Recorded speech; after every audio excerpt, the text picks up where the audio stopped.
Joining me now is National Senator Matt Canavan. Matt, we've got the much coveted surplus, but you've noted that the Treasurer failed to mention one of the big reasons for that surplus, and that's coal.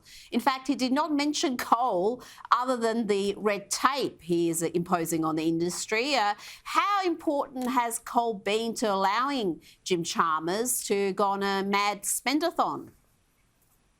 Well, the simple fact is, Rita, we wouldn't have the budget surplus that Jim Chalmers is gloating about if it weren't for the coal industry. We wouldn't have it if it weren't for the gas industry. We wouldn't have it if it weren't for the iron ore industry.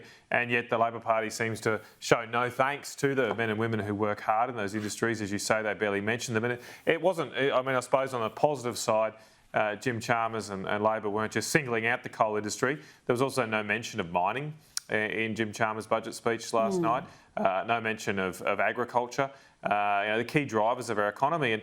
And when you think about all this extra spending we're doing, a massively inflationary budget, almost none of it is going into actually building productive infrastructure that can deliver a payoff in the future, that could increase our productivity and not add to inflationary pressures. So there's no money to help build dams or any money to build significant amounts of roads or other infrastructure, rail lines that would help us do this as a country, become more productive. There are two major issues, connected issues, economic issues facing the country. Obviously, there's a cost of living crisis that all of your viewers will be seeing every time they go to the supermarket. And there is, secondly, a productivity crisis, which is a little bit invisible, but we've had the lowest productivity growth in decades. And neither of those challenges are tackled in this budget, which is such a missed opportunity, given it's the one time of the year the government should be responding to the major economic issues of the day.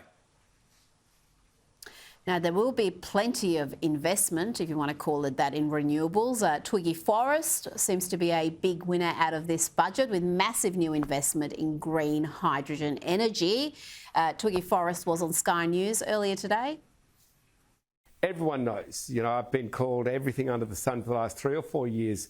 Why do you believe in green hydrogen? It's never going to work, blah, blah, blah. And now we can see it's taking off in Europe, it's taking off in North America, and Australia could be a really big winner, Kieran, or we could actually lose. So why not make sure that we give our natural advantages and our hardworking and smart people the best chance they have?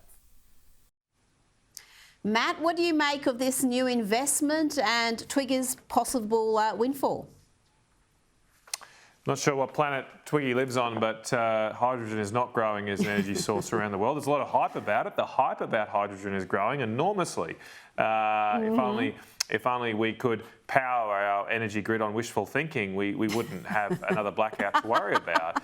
But unfortunately, that's not the way physics works. And the old physics joke is kind of playing out that hydrogen's just 20 years away. It's just always 20 years away. This is not a new type of fuel. It's something that's been talked about for decades. I mean, Joe Bjelke-Petersen was as big a spruiker of the hydrogen sector as Twiggy Forrest is, so maybe Twiggy is the second coming of good old Joe.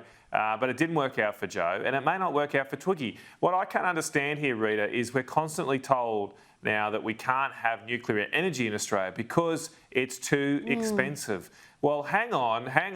How come hydrogen needs $2 billion of taxpayers' dollars if it's not too expensive? Hydrogen is way, way more expensive than nuclear energy. But why is the government putting so much of our energy and economic security on whether or not hydrogen will work, on this roulette wheel, if you like? Let's put it all on hydrogen, rather than investing also in other technologies like nuclear, which are proven and safe and could deal with the energy shortages and high prices we're seeing at the moment.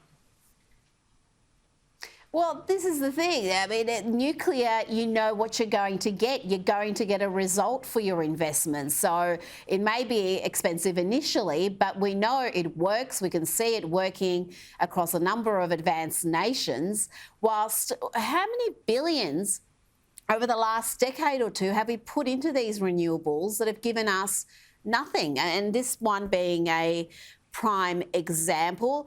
Now, quickly, I want to get your take on the inflationary pressure. The Australian Financial Review is reporting that the $6 billion increase in annual net government spending is going to correspond with a 0.25% interest rate rise. Others are saying it may lead to 2 interest rate increases, all conjecture, obviously, but all of this is going to cost us more. This is just adding to the cost of living pressures that we're already grappling with.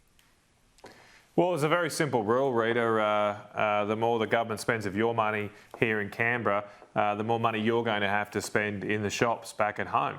In an inflationary environment, the more and more fuel that the government puts on that inflationary fire, the higher and higher prices will go. And you just have to look at the facts here. Bring back to the facts the most important table. Forget all the spin that you heard last night. That's all rubbish. But go to page 94 in the budget paper number 1. That's the facts. That shows you how much extra spending in net terms the government has added to the budget through their policy decisions. So not the commodity prices, not other economic factors, what they've actually done. And that shows that the government has worsened our budget position by $20 billion in last night's budget. It is actually, if you put aside the COVID years, which are a bit special, of course, if you put aside the COVID years, it's the biggest increase in government spending since the global financial crisis, since Kevin Rudd. Now, at least Kevin Rudd had the excuse of trying to fight a global recession. Whereas Jim Chalmers is meant to be fighting inflation, and instead he's adding as much fuel to that fire as Kevin Rudd did, his former boss 15 odd years ago. Now, tomorrow we're going to hear from Peter Dutton. He's got the official budget response. What will we hear tomorrow night? Give us a preview. Well, look, I don't speak for Peter, Rita, and I don't have any inside intel into it, so I'll let him speak for himself. Oh, you've got some insight, Matt Canavan. You've got some insight. Come on. I thought I'm an outsider like you, Rita. I think I'm an outsider now, not an insider. So I don't think I have that sort of revelations to make here. But look, going back to what I said, I'm sure the coalition, the Liberal and National parties, will speak about what makes our nation productive and why we need to have investment in some. We need to invest in some things like infrastructure, like dams, like our roads and rail lines that help our mining and agricultural sectors.